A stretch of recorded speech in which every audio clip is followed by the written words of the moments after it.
সর্বনিম্ন নাম্বার পেয়েছো, তো তোমার কিরকম লাগছে এখন? হ্যাঁ, ভালোই লাগছে।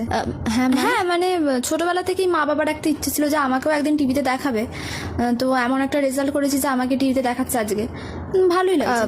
আচ্ছা, তা তোমার মা বাবার কি প্রতিক্রিয়া ছিল তোমার রেজাল্ট দেখার পর? বাবা তো রেজাল্ট দেখার পর অজ্ঞান হয়ে গিয়েছিল, আর মা ওই যে নীললাম নিয়ে পিছনে দাঁড়িয়ে আছে।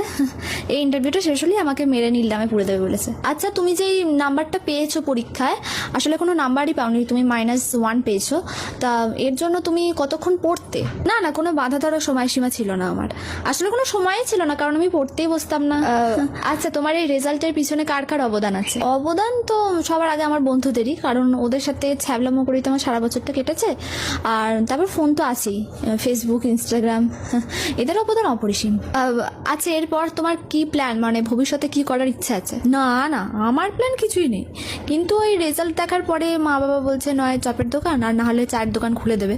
এবার দেখি ওদের সাথে কথা বলে আলোচনা করে কি হয়। আচ্ছা, তোমার আপনারা জানতো প্রশ্নের পর প্রশ্ন করেই যাচ্ছে তখন থেকে, এত প্রশ্নের উত্তর আমি আজ পর্যন্ত পরীক্ষার খাতায় লিখে আসিনি, জান এখান থেকে।